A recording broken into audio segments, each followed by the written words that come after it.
अस्सलाम वालेकुम मेरे काबिल एहतराम बुजुर्ग दोस्तों, जैसे कि आपको मालूम है कि चंद दिन बाद ही रमज़ान का महीना शुरू हो जाएगा।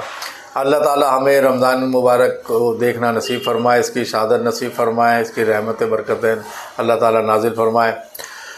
दोस्तों, रमज़ान के महीने में जैसे कि हम सब ज़कात अदा करते हैं, तो ज़कात हम जो देते हैं रमज़ान के महीने में, इसमें एक दो चीज़ें कमी हो जाती है जिससे कि आपकी ज़कात अदा नहीं होगी। मसलन कि ज़कात के जो मुस्तहिक हैं वो गरीब, बेवा, यतीम, बेवा, मिस्कीन और मुसाफिर, कैदी, इन लोगों पर जायज़ है देना, ये मुस्तहिक हैं।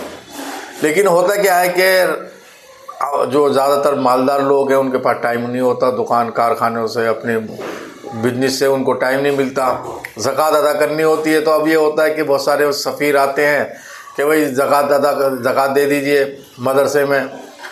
तो असल में मदरसे में ज़कात नहीं जाती और मस्जिद में, मदरसों में ज़कात नहीं लगती, इसमें इमदाद लगती है। ये जो आते हैं सफ़ीर, ये इनका एक तरतीब है कि भाई ये आपसे पैसे लेके जाएंगे और वो पैसे बच्चों को देंगे और बच्चों से फिर वो खाने के खर्चे के ले लेंगे। ये इस तरह का तरतीब से ये अदा होती है। लेकिन इसमें अब कुछ कमियां ऐसी हैं कि हम उसको नकार नहीं सकते। कि जैसे कि सफ़ीर आते हैं, उनकी परसेंटेज होती है। सफ़ीर की मान लीजिए किसी की 30% है, किसी की 40% है। अब आपने 1000 रुपये दिए तो पहले तो वो 300 या 400 रुपये अपने जेब में रखेगा, फिर वो 600 जो बचेंगे वो मदरसे में देगा। तो इससे फिर आपकी ज़कात अदा पूरी नहीं होती।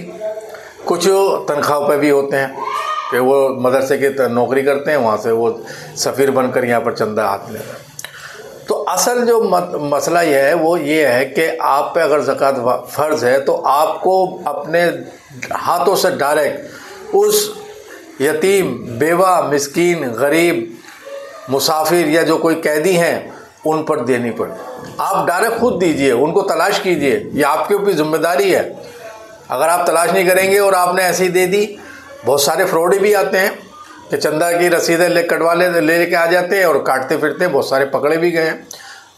तो अगर वो आपने ज़कात दी और वो ज़कात वहाँ पर वो फ्रॉड में चली गई या वो कमीशन में चली गई या वहाँ किसी तरह से पहुँची नहीं उस यतीम बच्चे पर या बेवा पर, तो आप पर तो पकड़ हो जाएगी, आप पर तो रह गई ज़कात, आपकी ज़कात अदा नहीं होगी और जो आपका हलाल माल है वो हराम हो जाएगा।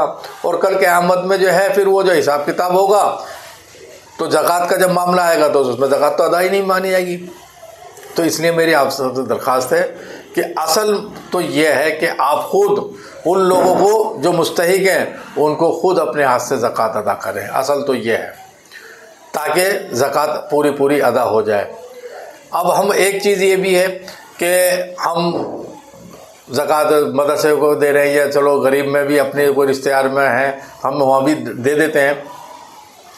ज़कात का मसला एक ये भी है कि कैदियों का भी उसमें हुक्म है।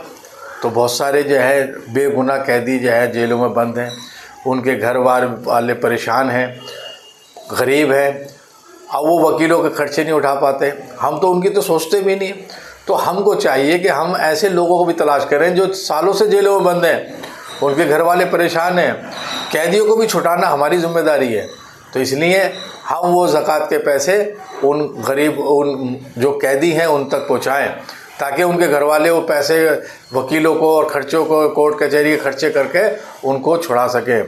बहुत सारे आपने देखा होगा कि 10 साल बाद, 15 साल बाद, 20 साल बाद बेचारे बेगुनाह होकर बाइज्जत बरी करे गए। तो वो उनका भी छुटाने की ज़िम्मेदारी हमारी है। तो ज़कात को सही अदा करें ताकि हमारी ज़कात अदा हो जाए। और ज़कात आप सब जानते हैं कि जो आप हलाल कमाई कमाते हैं वो हलाल कमाई पर, हलाल माल पर ज़कात फ़र्ज़ है, ना कि हराम का आप अगर किसी की जेब काट के लूट कर ला रहे हैं और आप सोच रहे हैं ये पैसे मेरे पाक हो जाए। तो अगर आप उसमें 2.5% नहीं, अगर 50%, 100% भी दे देंगे, वो माल पाक नहीं होगा, वो हराम ही रहेगा। तो अपनी कमाइयों को भी चेक करें कि हमारी कमाइयाँ कैसी हैं, जायज़ हैं, नाजायज़ हैं, ये पाक है या नापाक है। तो ज़कात सही अदा करें, मेरी आपसे दरख्वास्त है। अस्सलाम वालेकुम।